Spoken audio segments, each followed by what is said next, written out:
Good evening everyone. एक बार आपका फिर से स्वागत है मेरे अपने YouTube channel for NS classes. कैसे हैं आप सभी? उम्मीद करती हूँ कि आप सभी बहुत अच्छे होंगे। आज की वीडियो मैं लेकर आई हूँ संधि के बारे में। जैसा कि आप सभी जानते हैं, संधि एक महत्वपूर्ण टॉपिक है, तो इसकी इम्पोर्टेंस बताने की मुझे ज़रूरत नहीं है, आप सभी जानते हैं। तो अपना टाइम बिना वेस्ट किए हम चलते हैं अपनी वीडियो की तरफ। मेरे चैनल का नाम है फॉर एनएस क्लासेस। अगर आपने अभी तक मेरा चैनल सब्सक्राइब नहीं किया है तो आप सब सब्सक्राइब कर सकते हैं। तो अब चलते हैं हम अपनी वीडियो की तरफ। संधि के बारे में देखेंगे। सबसे पहले हम संधि की डेफिनेशन देख लेते हैं। संधि की परिभाषा। संधि का अर्थ है दो निकटवर्ती वर्णों के मेल से होने वाला परिवर्तन। यही संधि की परिभाषा। इससे आगे आप चाहे जितना पढ़ते रहे, पढ़ने की ज़रूरत नहीं, बस अगर आप यहाँ से समझेंगे संधि का क्या अर्थ है। दो निकटवर्ती वर्णों के आपस में क्या होगा, उनका मेल होगा और उससे क्या होगा, एक परिवर्तन होगा। उस परिवर्तन को हम संधि कहते हैं। कैसे? देखो, संधि का जो शाब्दिक अर्थ होता है वो क्या होता है? वो होता है क्या? मेल। संधि का शाब्दिक अर्थ मेल होता है। तो इस मेल किसका होगा? जब हम हिंदी भाषा एक एजुकेशन के फील्ड में है, हम पढ़ाई कर रहे हैं, तो किसका मेल होगा? शब्दों का मेल होगा। जब शब्दों का मेल होता है तो उसके मेल से, जब दो शब्दों का मेल होता है तो एक नया शब्द परिवर्तन के साथ बनकर आता है। उस नए शब्द में जो परिवर्तन होता है उसे हम संधि कहते हैं। अब आगे देख लेते हैं डेफिनेशन को। जब दो वर्ण आपस में मिलते हैं तो इसमें से जो परिवर्तन होता है, इस परिवर्तन को ही हम संधि कहते हैं। डेफिनेशन भी यही कह रही है। तो संधि का जो शाब्दिक अर्थ होता है बस मेल होता है। आप समझ लीजिए, जैसे कि आपके जो हैंड्स होते हैं, हैंड में कई सारी संधि का मतलब मेल होता है। लेकिन जब हम हिंदी भाषा की बात करेंगे, एजुकेशन की बात करेंगे, तो यहाँ पर किसका मेल होगा? यहाँ पर होगा शब्दों का मेल। तो फिर आगे चलते हैं अपनी वीडियो को। अब मैं एग्जाम्पल आपको दिखा देती हूँ। एग्जाम्पल देखेंगे। देव एक शब्द है, इंद्र एक शब्द है। देव के साथ जब हमने इंद्र को जोड़ा, इन दोनों का मेल किया, तो एक नया नवीन शब्द परिवर्तन के साथ बनकर आया। इस शब्द को हमने कहा देवेंद्र। तो यही संधि है। विद्या प्लस आलय, इन दोनों को आपस में जब हमने जोड़ा, एक नया शब्द परिवर्तन के साथ बनकर आया। क्या आया? विद्यालय। तो विद्यालय में भी संधि है। तो अब भानु प्लस उदय, हम इन दोनों शब्दों को आपस में जोड़ेंगे, एक नया नवीन शब्द बनकर आएगा। यही शब्द क्या कहलाएगा? संधि युक्त शब्द कहलाएगा। अब आगे चलते हैं। मैं संधि के अगर भेद की बात करूं तो संधि के 3 भेद होते हैं। एक स्वर संधि, एक व्यंजन संधि और एक विसर्ग संधि। तो जैसे कि आपने इतना समझ लिया है कि संधि में मेल होगा। किसका मेल होगा? दो शब्दों का आपस में मेल होगा। अगर मैं इसी तरह से आपको स्वर संधि के बारे में समझाऊं तो आपको यहाँ से समझ आ गया होगा कि स्वर संधि किसे कहते हैं। इसमें किसका मेल होगा? दो स्वर का मेल होगा। किसका मेल होगा? दोनों तरफ स्वर होंगे, प्लस से पहले भी और प्लस के बाद में भी। दोनों स्वरों का जब मेल हो जाएगा तो उसे हम स्वर संधि कहेंगे। अब व्यंजन संधि के बारे में अगर हम बात करें तो इसमें आपको दोनों तरफ, प्लस के इधर भी और इधर भी, दोनों तरफ व्यंजन मिल सकते हैं। इधर व्यंजन, इधर स्वर मिल सकता है, इधर स्वर या इधर व्यंजन मिल सकता है। कहने का मतलब ये है कि आपको एक साइड व्यंजन जरूर मिलेगा। और जब एक साइड व्यंजन आ गया तो आंख बंद करके आप उसे व्यंजन संधि समझ सकते हैं, व्यंजन संधि उसे लगा सकते हैं। अब विसर्ग संधि के बारे में अगर मैं बात करूं तो विसर्ग संधि क्या होती है? विसर्ग संधि ये होती है कि आपको प्लस से पहले, संधि होने से पहले आपको विसर्ग मिलेगा। विसर्ग किसे कहते हैं? एक शब्द, एक वर्ण देखेंगे, जैसे ये कै लिखा हुआ है, इस कै के पीछे दो बिंदी जो लगी होती है, यही विसर्ग होता है। और यही आपको प्लस से पहले ये विसर्ग मिलेगा और दो शब्द आपस में मिलकर परिवर्तन होगा। और जब आपको विसर्ग मिल गया तो वो विसर्ग संधि ही होती है। तो उम्मीद करती हूँ आपको स्वर संधि, व्यंजन संधि और विसर्ग संधि के बारे में समझ आ गया होगा और संधि किसे कहते हैं ये भी समझ आ गया होगा। अब मैं वीडियो को आगे लेके चलती हूँ। अगर हम सबसे पहले स्वर संधि को देखेंगे तो स्वर संधि की डेफिनेशन भी दे रखी है कि स्वर संधि में दोनों तरफ स्वर ही आएगा, ये निश्चित है, तभी स्वर संधि कहलाएगी। जाहिर सी बात है, दोनों तरफ प्लस से इधर भी और इधर भी स्वर ही आएगा। व्यंजन का कोई स्थान नहीं है, दोनों स्वर आपस में मिलेंगे तब स्वर संधि कहलाएगी। अब आगे चलते हैं, व्यंजन संधि को देख लेते हैं। व्यंजन संधि में क्या होता है कि दोनों तरफ भी व्यंजन हो सकता है, लेकिन एक तरफ तो व्यंजन निश्चित रूप से आएगा। मतलब प्लस से पहले भी हो सकता है, बाद में भी हो सकता है, प्लस से पहले स्वर भी हो सकता है और प्लस के बाद में आपका व्यंजन हो सकता है। कहने का मतलब यह है कि एक साइड आना ज़रूरी है, चाहे यहाँ आए चाहे वो यहाँ आए, दोनों में से एक साइड आपका क्या आएगा, व्यंजन आएगा। अगर व्यंजन आ गया तो निश्चित रूप से वह व्यंजन संधि होगी। अब आगे चलते हैं विसर्ग संधि की तरफ। विसर्ग संधि जैसे कि आपको मैंने बताया है कि विसर्ग आएगा प्लस से पहले वाले शब्द में निश्चित रूप से विसर्ग ही आएगा। इसकी डेफिनेशन यही है कि जो पहला वाला शब्द होगा, पहला वाला कौन सा, प्लस से पहले जो आएगा उसमें निश्चित रूप से विसर्ग आएगा। बाद वाले शब्द में स्वर या व्यंजन कुछ भी आ सकता है। मतलब आपको क्या देखना है, प्लस से पहले देखना है। यहाँ पर आपको विसर्ग मिल गया, अगर विसर्ग मिल गया तो आंख बंद करके आप समझ जाना, लगा देना कि ये विसर्ग संधि ही है।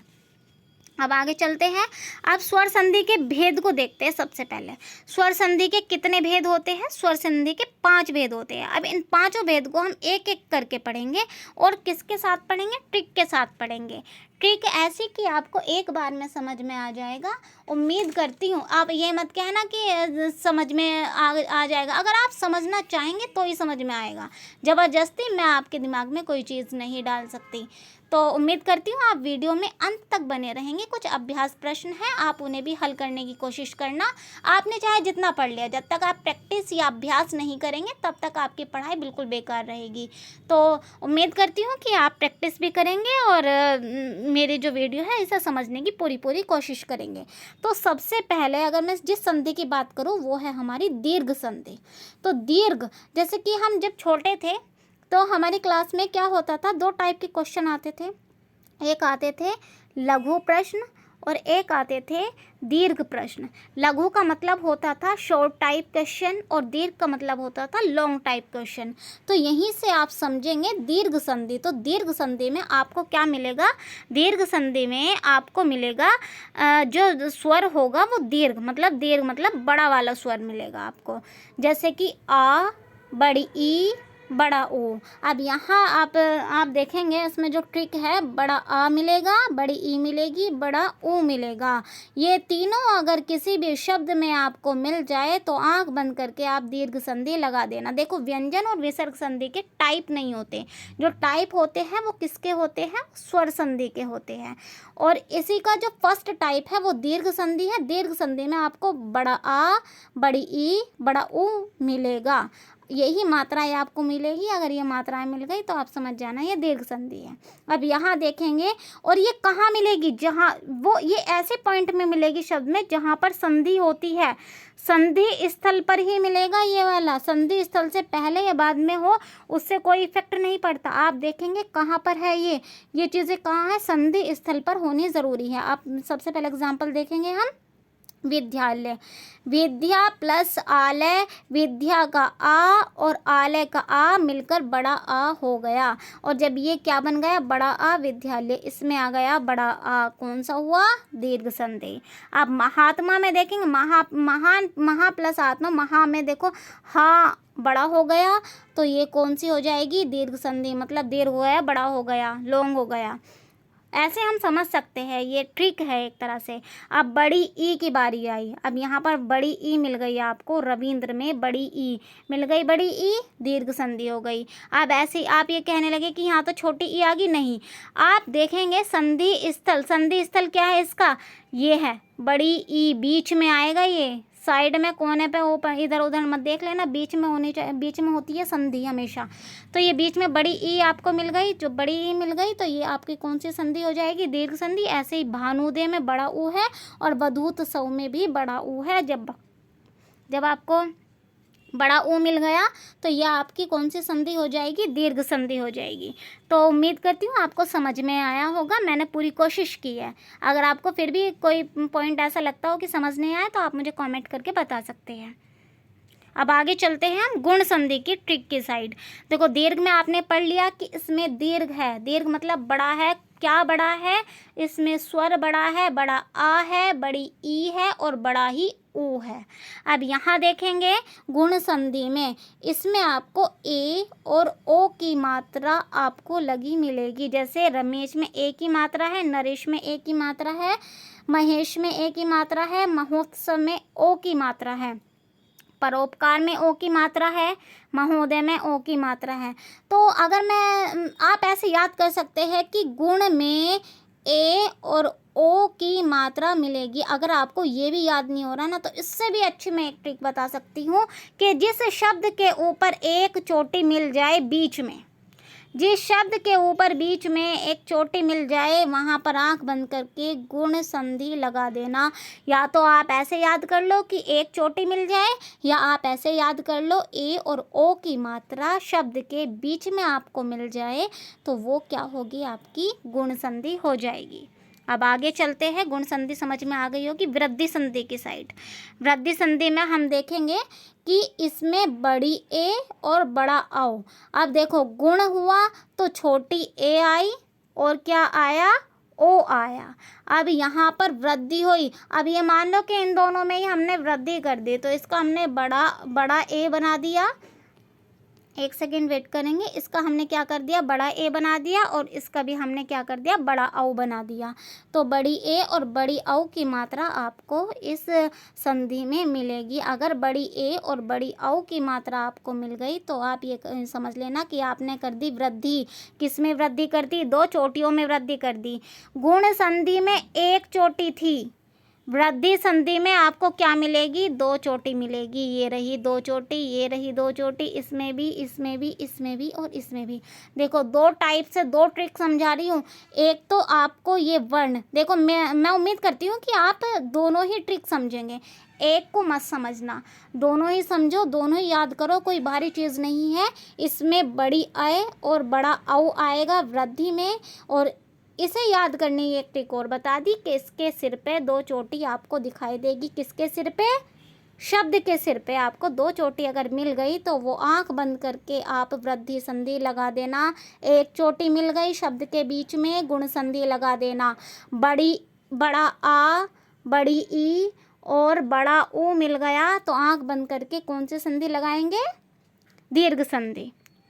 अब आगे चलते हैं, वृद्धि संधि आपको समझ में आ गई होगी। अब यहाँ देखेंगे, यहाँ पर थोड़ी सी समझने की ज़रूरत है यण संधि के बारे में।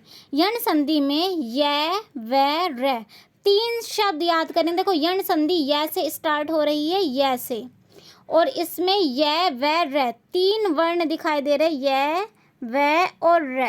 ये तीन वर्ण आएंगे, बीच में आएंगे, और इससे पहले क्या आएगा, आधा वर्ण आएगा। क्या आएगा, इससे पहले आधा वर्ण आएगा, ये से पहले आधा आएगा। चाहे कोई सा भी वर्ण हो, कोई सा भी व्यंजन हो, चाहे वो तय हो, पै हो, बै हो, मैं हो, कुछ भी हो, ये व र से पहले आधा वर्ण आएगा। और जब आधा वर्ण के साथ आपको या तो य मिल गया, व मिल गया या र मिल गया, ये तीनों में से कोई भी वर्ण मिल गया, तो आप क्या करेंगे, उसे यण संधि लगा देंगे। जैसे आप देखेंगे यहाँ पर व आ गया, व आ गया, तो इसमें आप, इससे पहले आपने देखा आधा स है, तो कौन सी संधि हुई, यण संधि हुई। अब यहाँ अत्यंत में देखेंगे, अत्यंत में आपको य मिल गया, य से पहले आप देखेंगे इसमें आधा तय भी है, तो कौन सी संधि होगी, यण संधि होगी। अब ऐसे ही आप इत्यादि में देखेंगे, य से पहले आधा तय है, यण संधि, य से पहले आधा तय है, यण संधि। ऐसे अत्यधिक और प्रत्येक भी आप ऐसे देखेंगे, य, व, र तीनों वर्ण को आप पल्लू से बांध दो, य से यण संधि और य, व, र इन्हें आपस में अटैचमेंट कर लो, याद रहेगा। तो यण संधि में य, व, र आपस में ये वर्ण मिलेंगे, और इनसे पहले आपको क्या मिलेगा, आधा वर्ण मिलेगा। उम्मीद करती हूँ आपको समझ में आया होगा। अब चलते हैं अपनी लास्ट संधि की साइड, जिसका नाम है अयादि संधि। अयादि संधि की जो ट्रिक है वो देखेंगे। इसमें ए, आय, ओ, औ की मात्रा बिल्कुल भी नहीं आती है। अगर आपको ए की मात्रा मिली, ओ की मात्रा मिली, तो वो अयादी तो हो ही नहीं सकती। तो आप इसे देखेंगे ज़्यादातर इसमें 3 अक्षरों का शब्द पाया जाता है। कितने? 3 वर्णों का शब्द पाया जाता है। और जब 3 वर्णों का शब्द होता है और इसमें जो य व पाया जाता है, इसमें ये वाली मात्राएं बिल्कुल नहीं होती। इसमें बड़ी ई छोटी ई की मात्रा अक्सर पाई जाती है या छोटे ऊ की मिल जाती है। लेकिन आप देखेंगे अगर इसमें ए, ऐ, ओ, औ इनकी मात्रा नहीं मिलती है। तो आप देखेंगे नयन, नायक, गायक, नायक, भवन, पवन, पावन, भावक। तो आपको ऐसे शब्द इसमें 3 वर्णों के शब्द मिलेंगे। और अगर आपको सबसे पहले 3 वर्ण देखना, 3 वर्ण मिल गए तो 95% वो अयादी होती है। और फिर आप उसमें देखना कि 3 मिल गए, इसमें ये वाली मात्राएं तो नहीं है, ए की, आई की, ओ की, औ की, ये वाली मात्राएं नहीं है, तो आप उसे अयादी संधि समझकर अयादी संधि पर ही टिक लगा देंगे। और ये एक महत्वपूर्ण ट्रिक मैंने आपको बताई है। अगर आपको डिटेल्ड वीडियो चाहिए तो आप मुझे बता सकते हैं, मैं डिटेल वीडियो भी ज़रूर बनाऊंगी। तो अब चलते हैं हम अपने प्रैक्टिस सेट की तरफ। कुछ मैं शब्द ऐसे लेकर आई हूँ जिसमें आप मुझे देखकर बताएंगे। तो आप यहाँ देखेंगे सबसे पहला हमारा जो शब्द है वो है सुरेंद्र। सुरेंद्र में मैंने आपको ये बताया, देखो इसमें एक चोटी मिल गई और जिसमें एक चोटी मिली वो कौन सी संधि होती है? वो गुण होती है। ठीक है, अब यहाँ देखेंगे, आप ये कहोगे एक चोटी तो इसमें भी मिल गई, लेकिन आप ये बात ध्यान दो, संधि स्थल की बात कर रही हूँ, ये संधि स्थल नहीं है। संधि स्थल है इसका भोजन प्लस आल है, भोजनालय, ये संधि स्थल है, न आ ना। अब इसमें बड़ा आ गया और जब बड़ा आ गया तो ये कौन सी संधि हुई? दीर्घ संधि। अब नेक्स्ट देखेंगे एक एक। जिसके सिर पे 2 चोटी, क्या बताया था, कौन सी संधि होगी?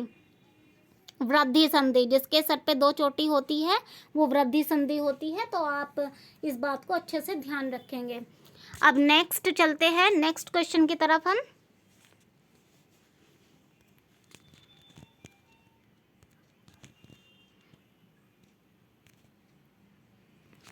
अत्यधिक, आधा तय से आधा य से पहले आधा वर्ण आपको मिल गया और जब य से पहले आपको आधा वर्ण मिल गया तो कौन सी संधि होगी? यण संधि होगी या अयादी होगी? तो इसमें आपकी यण संधि होगी। अब आप इसमें यहाँ देखिए, नायिका, छोटी ई की मात्रा मिल गई य से पहले। अगर आधा वर्ण होता तो वो यण हो जाती। अब आधा वर्ण नहीं मिला य से पहले, तो आंख बंद करके कौन सी संधि लगाएंगे आप? अयादी संधि। देखो 3 ही वर्ण है इसमें, 3 वर्ण मैंने आपको बताए थे। अब ऐसे ही कविंद्र में देखिए, अब यहाँ मत कहना कि 3 वर्ण है, 3 वर्ण से पहले आप देखिए यहाँ पर बड़ी ई की मात्रा है। यहाँ पर जब बड़ी ई आपको मिल गई तो जिसमें बड़ा वर्ण मिल जाए, जिसमें दीर्घ मिल जाए, दीर्घ वर्ण मिल जाए, वो दीर्घ संधि हो जाती है। यथेष्ट, यथेष्ट में आप देखेंगे एक चोटी है, जिसके ऊपर एक चोटी होती है वो गुण संधि होती है, और जिसके ऊपर 2 चोटी होती है वो गुण में हम क्या कर देते हैं? वृद्धि कर देते हैं। तो मतैक्य में कौन सी संधि हो जाएगी? वृद्धि संधि। अब नेक्स्ट 2-4 आपके और एग्जाम्पल्स रह रहे हैं।